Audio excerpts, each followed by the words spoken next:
Spain, Ireland, and Norway say they will officially recognize an independent Palestinian state. I'm confident that further countries will join us in taking this important step in the coming weeks. It's a historic but largely symbolic move that comes amid international outrage over the humanitarian crisis in Gaza. Israeli Prime Minister Benjamin Netanyahu calls the recognition a reward for terrorism. We send a clear and unequivocal message to their leaders. Israel will not remain silent in the face of those undermining our sovereignty and endangering our security. In a recent UN vote on Palestinian statehood, Canada voted to abstain, a significant shift from its usual vote of no. Canada's ambassador to the UN calls the change a commitment to reaching a two-state solution. Meanwhile, Canadian MPs remain divided on the issue. The Palestinians need to live in a free and democratic state. This is absolutely not the time to do that. Should Canada recognize the state of Palestine? Absolutely not. We absolutely believe that we need to recognize Palestine as a state. Everybody's focus should be on bringing peace and stability to the region. I think that Canada should have recognized the state of Palestine many years ago. As it stands, more than 140 countries around the world recognize an independent Palestinian state. Most of those countries are in the Middle East, Africa, and Asia.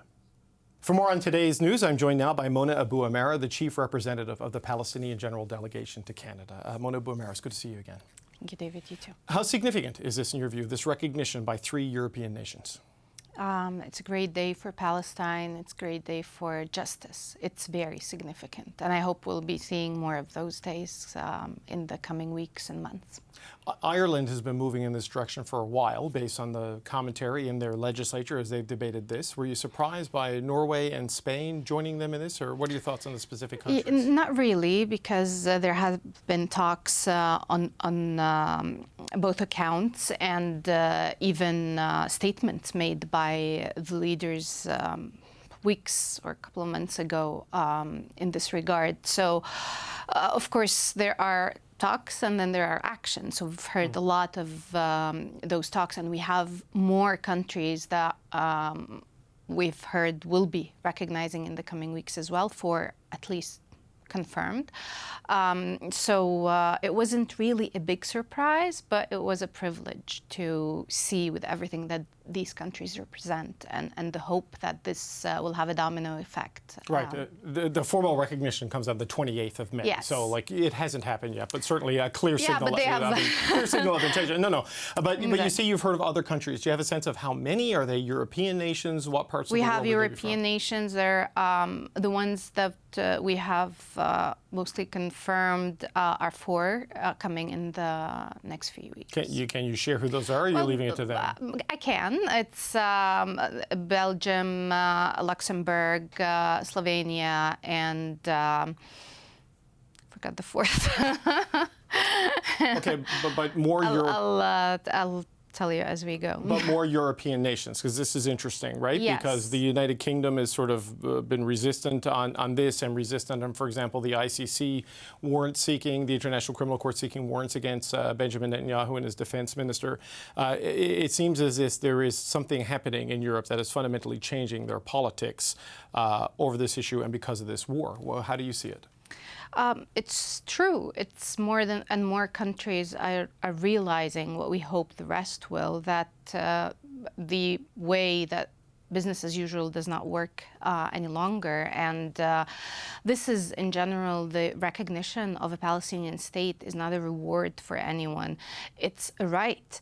And that's why they see fit that they need to state that and hope that this will lead to a solution instead of the deadlock that we have been in for years. You say it's not a reward for anyone, it's a right, but you've seen the pushback from Israel on this, saying this is a reward for terrorism, right? That this rewards Hamas for what they did on October 7th in Israel's view. What do you say to people who view it that way? Because a lot of people, here in Canada and other countries, may see it that way.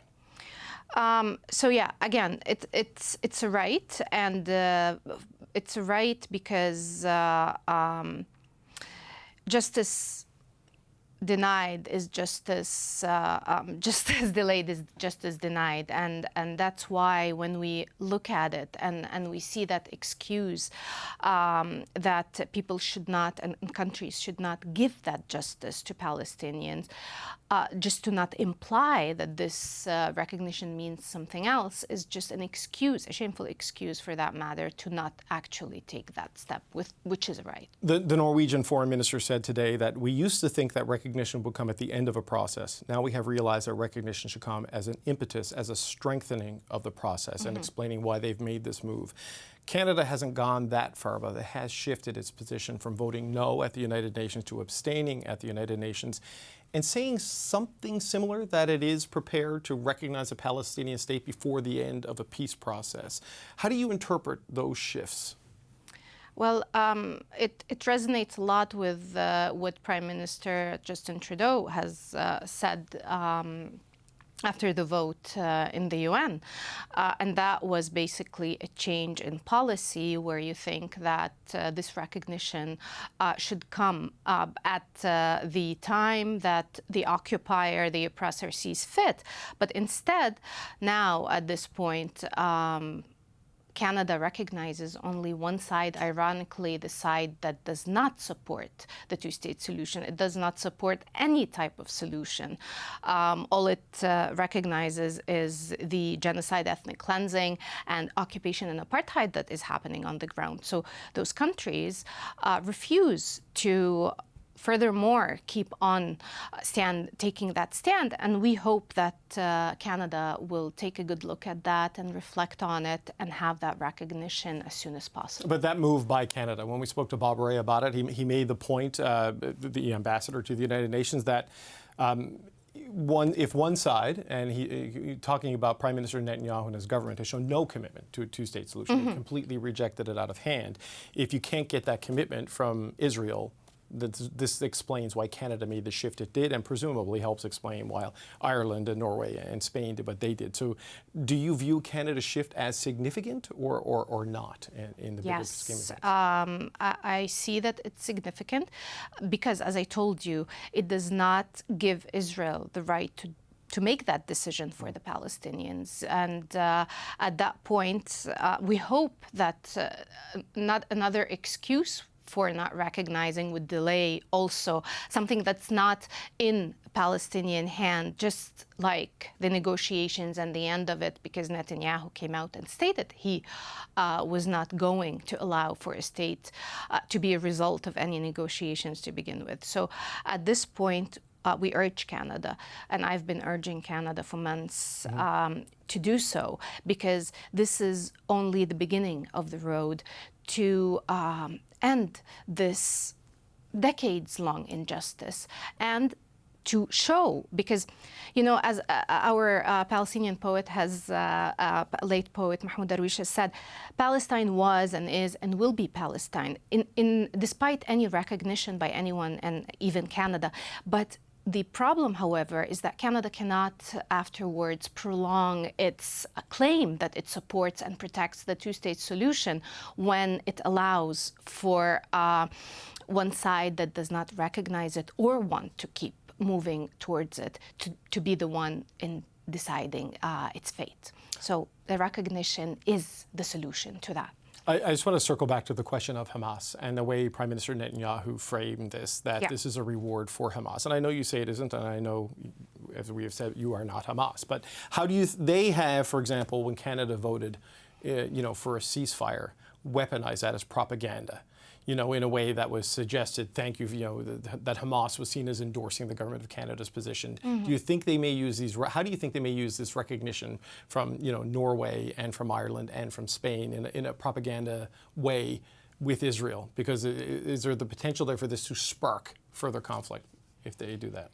So we circle back to the rights to the resolutions, to history that and action that is happening on the ground by a state that is on trial in the ICJ for a possible case of genocide, and in the ICC with warrants against its officials. So what we are talking about here is securing that justice, which is delayed, and that is what is bringing us to the devastation we're here today. It's the opposite. It's correcting a wrong, not continuing with the wrong just for the sake of not doing the right thing. So in my case, I feel that this is, again, a shameful excuse to hide behind Israel not allowing this Palestinian state to be realized. No, but I wonder, like, we can't remove Hamas from this equation, right? Because they're still there and still very much active in the conflict as part of what's happening.